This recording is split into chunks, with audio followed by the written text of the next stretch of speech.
What is up, guys? It's June 10th. Welcome to another episode of StewTube here. And at the end of the last video, I had mentioned I was talking about this very large red candle with the large wick, and I was going to speculate a little bit long because I figured that we were going to test this red line up here that I extended from these two wicks here. And my reasoning for that was on the 4-hour we had a very similar candle, and even on the 15-minute charts we have seen candles like this happen after a bit of a pump. My reasoning for that, guys, is I believe that every time we get near this top white line that I've been pointing out on every single video and its importance, we get volatile as shit as soon as we get near that line, and obviously it's a very strong line of interest, which means that my theories have been correct up to this point. There's obviously a lot of trading action happening there. People are getting excited anytime we get near there and we get these harsh rejections. But the main thing is, guys, that we are testing that area and we aren't getting rejected very hard. When we zoom out to the 1 week chart here, this is Bitstamp too. This is a little different than my BitMEX chart. The prices are slightly different, but they're close enough. You get the point. We're not getting rejected real hard like we did these other times, where we get to these important trend lines and we just dump real hard. We are actually tapping away at it. And a lot of times, if you start tapping away at an important trend line, eventually they break, and when they break, they fucking explode. And with a chart pattern this size that dates back to July of 2017, I can only assume that that's going to be quite the intense move if we do get an actual flush break of this line, maybe even some sort of a retest as support and take off from there. If we break this purple line, that's also my horizontal resistance. If we break that, as well as this downward sloping trend line, that's two of my most important trend lines that I have mapped out, guys. As well, that would be setting a new macro high finally, for the first time in 2.5 years or whatever the hell it's been. So that's where we might see FOMO really kick in, especially that we've had the halving or the halvening happen back at this yellow vertical line approximately. And generally after we have these halving dates, even if we do drop initially, it ends up causing a massive rally, months, weeks, days. It kind of depends. I'm not going to zoom right in on these, but you get the point how much these patterns or trends grow after these dates, even if there is a temporary pullback. So really, it wouldn't surprise me too much, even if we did pull back and test back to the bottom of this triangle. Yes, it would look scary, just like it did after this COVID dump here, but look how perfectly we tested that line, guys. Even with a mass world pandemic, the dump perfectly tested my triangle. So that's another reason why this is a very accurate pattern playing out right now, and when it breaks, I think she's really going to break. But enough about that. Going back to the shorter time frames, zoom into the 15-minute here. On the BitMEX chart, again, I mentioned that I was going to speculate a little bit long. I didn't have an actual pattern like a falling wedge or anything like that, unless you would want to count something like that. We did get a bit of a break. I'm not even going to count that. I speculated long before that, and my reasoning was, as I just explained, I have been trading with a bullish bias and it's been working out, so I'm going to continue to do that for now. But we did, in fact, hit my target, so I took some profits, and with the rest of my position, I always update my stop loss as soon as I start taking profits, so the rest kind of got stopped out. But that's okay, profits are locked in. After we had this little bit of a dump, I believe this was last night overnight, we formed here. I'm just going to clean that up a bit.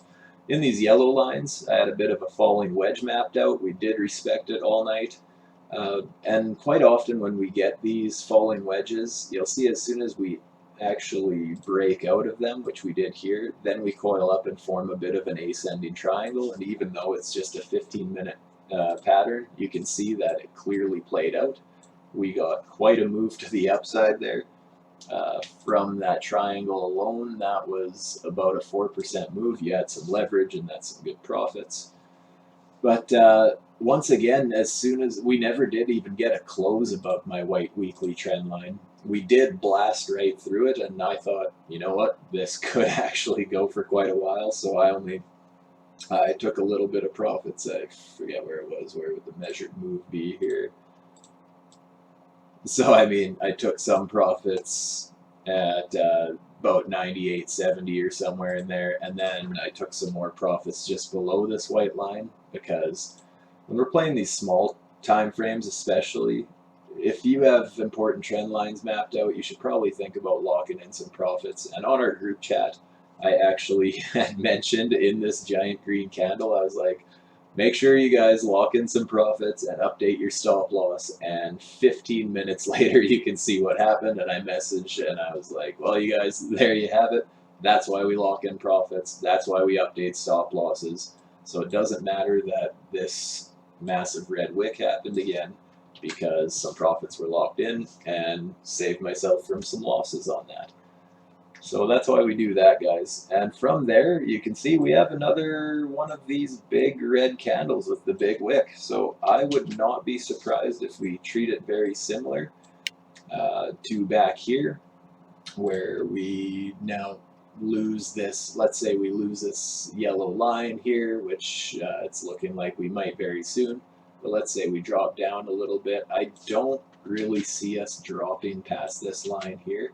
We even have a few touch points on this line. 3 touch points is usually what I consider to be a pretty good trend line, especially when it's that accurate. Like wick, wick, wick, perfectly. So for now, I'm obviously out of my trade because I would have got stopped out at break even on the rest of my position in this red wick. But for now, we're going to have to wait for some sort of a trend to develop again. Hopefully get some sort of a falling wedge, because you guys know that I've been loving playing those. And once that breaks out, hopefully we get some sort of an ascending triangle. And hopefully one of these patterns here, since we, as I mentioned, we do keep chipping away at this weekly trend line. If we actually get a solid break above and start actually forming support and staircasing up, I think there's a very good chance, a possibility at least, that a new actual bull market kicks into gear. I know it's easy to say that we've been in a bull market because we've had a lot of weeks going up at quite an aggressive rate, but the fact is we haven't set any new higher highs. Or anything like that. So we are still on a lower high trajectory, but this is where I think we're getting close to changing that, just because we are tapping away at 2 very important resistance lines and not getting rejected very harshly. So that's something to consider, guys. Anyways, that about wraps it up for me. I just wanted to bring a couple things to your attention and show how my previous trade had played out, since that was what I might even consider that a bit of a gamble. But I did mention that my risk was factored in. I did say that I was putting in a smaller position size because I didn't have a falling wedge or anything like that, which I typically like to play. So all in all, turned out pretty good. This trade obviously worked out in my favor as well, and hopefully just keep crushing it like so. I'm really excited to see if we do enter a bull market, because buying the dip, uh, I mean, every time there's a falling wedge, I would just be looking to long it, long it, long it. Obviously, once the pattern breaks, you never want to trade patterns before they're breaking, unless you're trading certain ranges or something like that. But again, guys, just it's always important to remember to lock in profits no matter how sure of your trade you are, because you can be wrong and you don't want to open yourself up to too much risk. That being said, guys, obviously none of this is financial advice. Always do your own research. These are high risk markets. And yeah, other than that, guys, if you could just smash that thumbs up button, leave a comment if you could, subscribe if you haven't yet, and just keep in touch. I'm planning on starting to expand this channel, hopefully. I've been getting some good positive feedback from the few people that are in our crypto chat group and stuff like that, so I want to start looking more into that, but I've been working a lot of overtime lately. I've been busy kite surfing. It just hasn't been working out. So eventually one of these weekends I'm going to get some time and I'm going to expand on the social networking and try and make a name for the channel here, because I think there is a lot of valuable information, and there's a lot of these patterns that I've been calling out, and I don't have overly deep pockets compared to a lot of people that would be in the trading game. So with proper risk management, um, it's not like I'm making enough money that I can just quit my job right now or anything like that. But a lot of these trades that I've been pointing out, people with deeper pockets could be making a lot of money. So eventually I would like to get into some sort of a trade alert system, which I've mentioned in the past. But that's not up and running yet, and I would do some sort of a free version first where it's just me mostly posting technical analysis and like just updates on the market when I don't have time to make a video. Maybe the odd trade I'll actually share my entries, stop losses, all that sort of stuff.